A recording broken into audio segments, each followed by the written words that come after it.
Bonjour à toutes et à tous.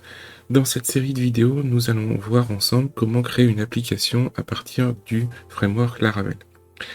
Notre application n'a à la fois rien de vraiment complexe, mais à la fois elle nécessite beaucoup d'éléments différents puisque nous allons réaliser un projet pour recevoir les vœux de formation de personnes qui viennent régulièrement en formation dans un organisme et traiter ces vœux, puis ensuite, dans des étapes suivantes, nous ferons un traitement plus automatisé, la création de groupes, etc. etc. Pourquoi avoir fait ce choix? D'une part parce qu'il s'agit d'un élément dont j'ai personnellement besoin, et puis parce que cela peut nous permettre de pouvoir voir ensemble un certain nombre de fonctionnalités du framework Laravel. Qu'est-ce que le framework Laravel? Il s'agit d'un framework nouvelle génération qui à la fois nous permet de nous soustraire des éléments les plus ennuyeux du PHP, c'est-à-dire entre autres gérer les utilisateurs, gérer les templates, gérer la pagination, etc. etc. Mais Laravel va beaucoup plus loin, puisque en fait Laravel nous permet de gérer tout seul, ou presque, le système de routage, le créateur de requêtes SQL, le moteur de template, le système d'authentification pour les connexions, le système de validation, la pagination, la migration pour les bases de données. Ainsi, lorsque vous travaillez en Laravel, vous n'avez quasiment jamais besoin d'aller mettre votre nez dans la base de données. On va créer ensemble un modèle de données et Laravel va tout seul effectuer les migrations. Un système d'envoi d'email automatique, un système de cache, un système de gestion des événements, des autorisations, des sessions utilisateurs, la localisation et les notifications. Tous ces éléments sont un petit peu ce qu'on appelle du redondant, c'est-à-dire ce sont des choses qui n'apportent pas une technicité importante pour l'utilisateur et qu'on réalise finalement dans quasiment chaque projet. Donc pour l'utilisateur, pour le développeur plus précisément, il s'agit tout simplement de code qui, la plupart du temps, lorsqu'on n'utilise pas de framework, on va faire du copier-coller d'un projet précédent et on va adapter. Avec Laravel, ça va se constituer beaucoup plus simplement. L'une des grosses fonctionnalités importantes de Laravel s'agit d'Artisan. Artisan est un élément qui va automatiquement, à partir de lignes de commande, va constituer tout seul les éléments de base de notre site internet. À partir de Artisan, on va donc créer des pages, des modèles de données, on va valider, on va créer le système d'authentification tout seul, et ça va nous permettre de nous recentrer sur des choses plus essentielles comme notre modèle de données et nos templates. Pour cette première vidéo, je ne vais pas vous présenter Laravel, je vais tout simplement vous présenter des ressources qui vont vous permettre d'aller plus loin et de pouvoir découvrir un peu plus en profondeur Laravel. La première ressource que je vous propose est laravel.io, qui est tout simplement le site de la communauté Laravel, dans lequel vous allez trouver un forum pour pouvoir vous aider, mais aussi des articles qui reprennent régulièrement les nouveautés de Laravel. Alors certes, c'est en anglais, mais avec le traducteur intégré à votre navigateur internet, vous allez réussir sans aucune difficulté à passer ça en français. Voilà, vous voyez, traduire. Voilà comment passer votre application Laravel de 0 à 9 avec Larastan. Voilà, et vous voyez, je récupère directement les différents éléments. Alors certes, courir au lieu de exécuter, bon, il y a des petites difficultés, mais globalement, on comprend très bien.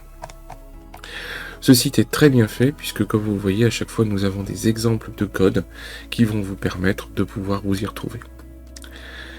Deuxième chose que je vous propose, c'est Laravel Tricks, qui est un site internet lui aussi en anglais, qui va vous permettre d'avoir des petites astuces pour Laravel, créer un workflow, créer des multiprocess, etc. Calculer des distances et des différences géographiques. Voilà, ce sont tout simplement des choses. Alors ici, vous voyez, vous en avez qui ont été mis à jour il y a un an, d'autres qui ont été mis à jour il y a une journée. Là, on est sur les most récentes. Il y a pas mal de choses qui sont intéressantes. Packalist, ce sont des packages complémentaires pour Laravel. Alors Laravel est un système ouvert, c'est-à-dire que on peut lui rajouter des choses, on peut rajouter des packages. On va le voir d'ailleurs lorsque on va travailler ensemble, puisque nous on rajoutera HelloCut, que vous voyez ici, HelloCut, qui permet tout simplement de pouvoir améliorer l'interfaçage. Donc nous on verra dans notre projet comment l'utiliser, mais vous saurez que la plupart des packages que vous allez pouvoir utiliser se trouvent ici, et vous n'aurez pas de grandes difficultés pour vous y retrouver.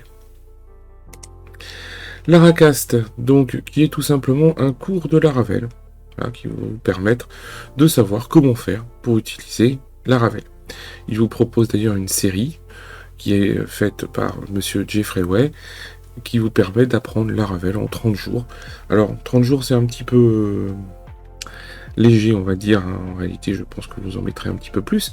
Mais globalement, si vous êtes très assidu, vous arriverez en très peu de temps à apprendre le fonctionnement de Laravel.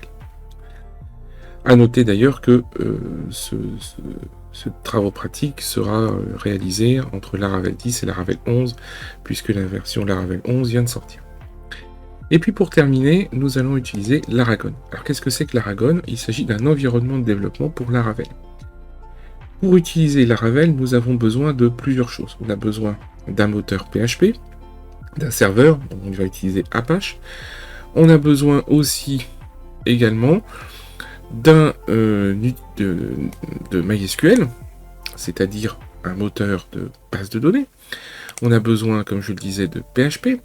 On a besoin de Node.js pour pouvoir faire l'affichage, puisque l'affichage se fait avec JavaScript, donc on a Node.js. Et on a besoin d'un certain nombre d'autres éléments. Soit vous utilisez un serveur que vous faites vous-même, par exemple avec Quant ou avec WAMP, par exemple, ça fonctionne. Mais le problème de faire ça, c'est que vous allez devoir installer Laravel à la main. C'est pas très compliqué, c'est quelques lignes de commande, mais malheureusement, elles sont longues, donc on perd un petit peu de temps. Ici, l'environnement Laragon est directement conçu pour fonctionner avec Laravel, et donc il contient déjà tout ce dont on a besoin, et Laravel est préinstallé. Pourquoi est-ce qu'on ne peut pas utiliser Laravel directement sur un serveur en ligne? Eh bien tout simplement parce qu'on a besoin, pour faire fonctionner Artisan, d'avoir accès à la ligne de commande. Sur un serveur, par exemple chez un hébergeur type OVH ou O2Switch, on n'a pas accès à la ligne de commande puisqu'on utilise des hébergements qui sont mutualisés. Pour faire simple, il y a plusieurs sites internet qui sont sur le même serveur. Malheureusement, on va pas avoir accès, et heureusement finalement, parce que si tout le monde avait accès à la ligne de commande, on pourrait interagir les uns avec les autres. Donc pour avoir accès à la ligne de commande, vous devez avoir soit un serveur dédié ou un serveur dédié virtuel, soit on va utiliser un environnement de développement. Dans notre cas présent, on va utiliser un environnement de développement, c'est-à-dire qu'on va développer notre application en local sur notre ordinateur, et ensuite on ira l'implémenter en ligne, c'est-à-dire qu'on ira la mettre sur un service en ligne. Bien évidemment, à partir du moment où on a mis en ligne, on ne peut plus utiliser les fonctionnalités de Laravel, mais c'est pas grave, puisqu'en fait Laravel, ce framework, nous est utile au moment où on crée le site, où on crée l'application. Une fois que l'application est créée, on aura juste besoin de Laravel pour pouvoir la modifier, la mettre à jour, ajouter des fonctionnalités, etc. Pour uniquement la production, eh bien en fait, Laravel va générer du code PHP classique. Il nous suffira de mettre tous les fichiers, de transférer la base de données, et le site internet va fonctionner de façon locale. Globale, pardon. Voilà, voilà ce dont on a besoin. Le Laragon présente un autre avantage, c'est un client qui est quand même très léger, donc vous pouvez le laisser tout le temps fonctionner, et comme ça, dès que vous avez envie de retourner sur votre projet, eh bien, vous pouvez y retourner pour 5 minutes. Dernière chose que je vais avoir besoin d'un éditeur de code. Alors, il existe plein d'éditeurs de code. Moi, j'utilise Visual Studio Code. Voilà. C'est un éditeur que j'apprécie personnellement beaucoup et qui contient directement, donc il est utilisé sur Windows, sur Linux et sur macOS. Personnellement, je trouve qu'il est assez sympa à utiliser puisque il est modulable, on peut rajouter des éléments et on peut entre autres rajouter des fonctionnalités spécifiques à Laravel, ce qui va nous permettre d'avoir l'autocomplétion. Vous pouvez utiliser d'autres éditeurs de code, comme par exemple Notepad++ ou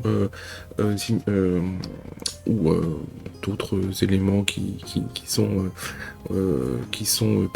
comme PHP Storm, qui fonctionnent aussi très bien. La seule chose, c'est moi j'utilise celui-ci pour des raisons personnelles. Si vous voulez utiliser un autre éditeur de code, je vous conseille qu'il ait 3 choses. Premièrement, qu'il ait l'autocomplétion. L'autocomplétion, ça veut dire que vous allez commencer à taper une commande et il va la terminer tout seul. Ça fait gagner du temps. Et ça évite les fautes d'orthographe. Deuxième chose, qu'il ait la mise en couleur. C'est quand même plutôt pratique de voir en couleur le code. Comme ça, on s'y retrouve plus facilement. Surtout si vous êtes débutant ou débutante en PHP et que vous ne maîtrisez pas ce langage.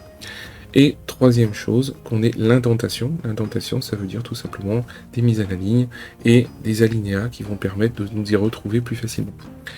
À partir du moment où un éditeur de code a ces fonctionnalités, on ne va pas avoir de difficulté à nous en servir. Qu'est-ce qu'on a comme prérequis pour utiliser ce module? Eh bien, tout simplement, on n'en a aucun, puisqu'on va tout faire de A à Z. De temps en temps, je vais vous montrer des petites fonctionnalités PHP. Si vous voulez en savoir plus, je vous conseille de suivre un cours de PHP. Voilà, cette présentation est terminée, on va pouvoir se mettre au travail.